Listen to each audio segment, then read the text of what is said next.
look at this, I mean, I see a very small dinosaur. I mean, doesn't it look like a dinosaur? But here it is, modern day dinosaur. Look at that. Wonderfully created. And the scales on his body. A lizard. He's an insect-eating lizard. Look, he's playing dead. Very, very smart. Now, they have detachable tails. When I look at a creature like this, I see design. I see God's incredible design. It is amazing. Look at him close his eyes and play dead. Oh, he's far from dead.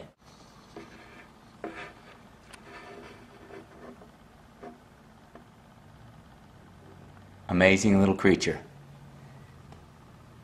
God's creativity.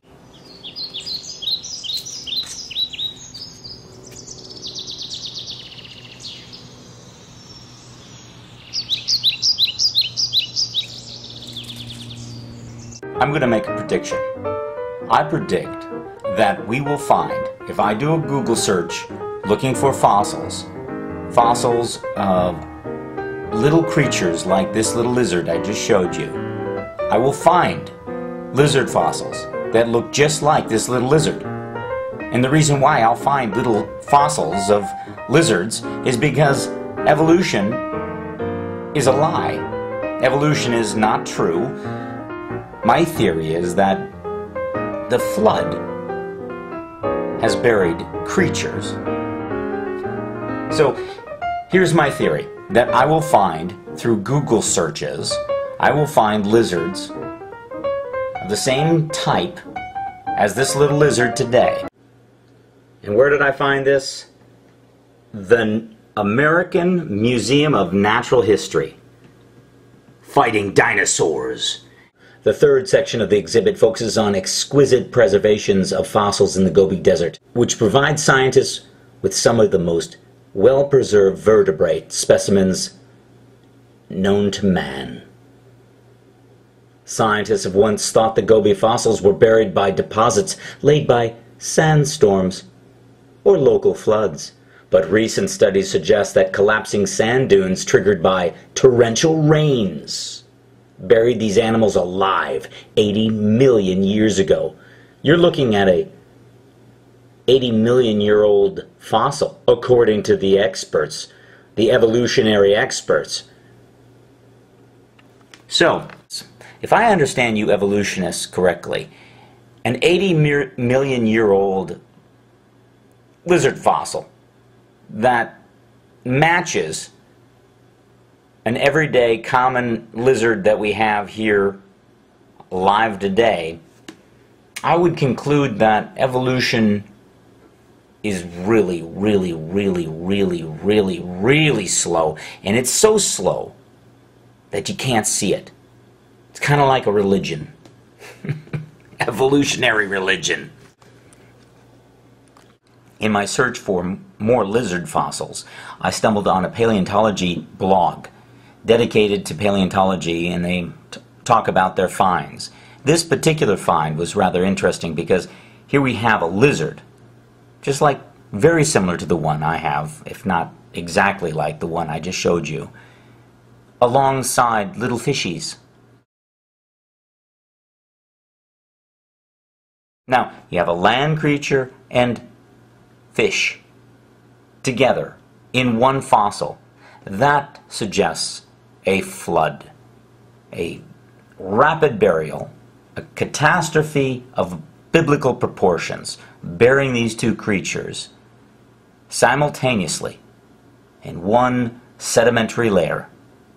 Again, every time we find fossils, we find evidence of the Noah's flood, just like the Bible declares.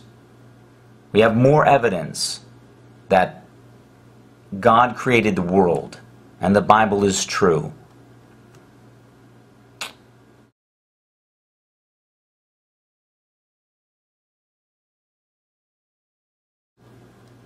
Why don't we look at lizards in amber?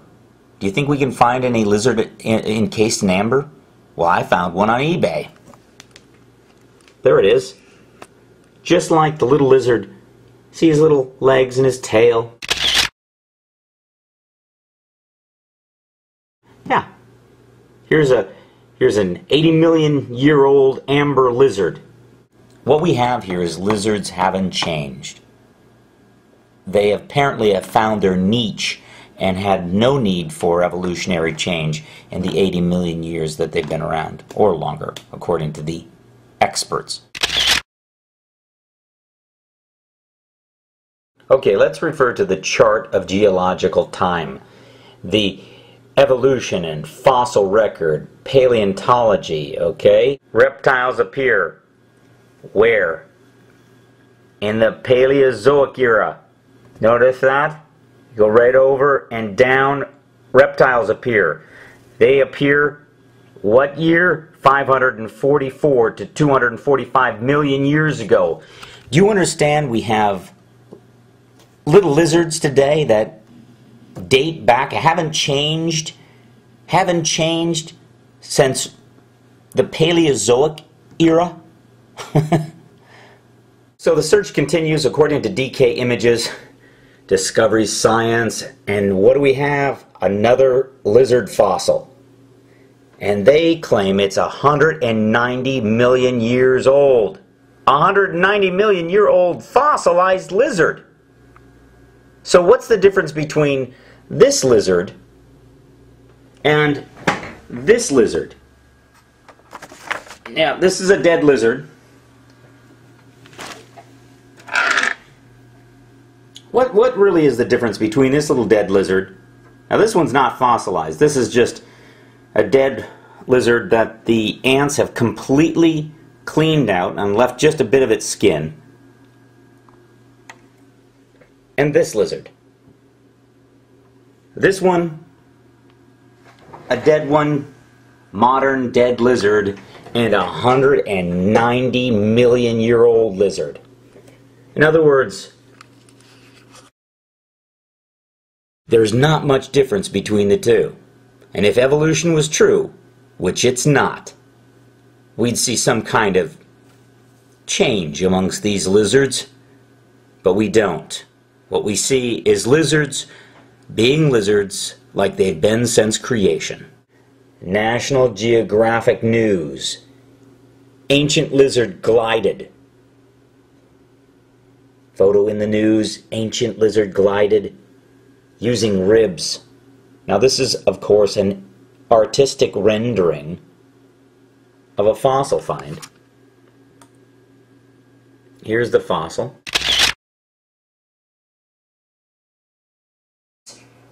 It's an interesting fossil find, but we have its living counterpart today. Researchers from China uncovered remarkably preserved remains of the unique creature, an ancient lizard. This bizarre animal, as seen in the artistic rendering, lived about 144 million years ago. Life Images, 1955. There it is. We still have them today. Nothing's changed. Because he's not really flying. He's just gliding gracefully. Like the gliding squirrel. The squirrel, the flying squirrel, doesn't fly. It glides gracefully. The ancient lizard, which is not so ancient after all, does the same thing. And this is by design, not by evolution.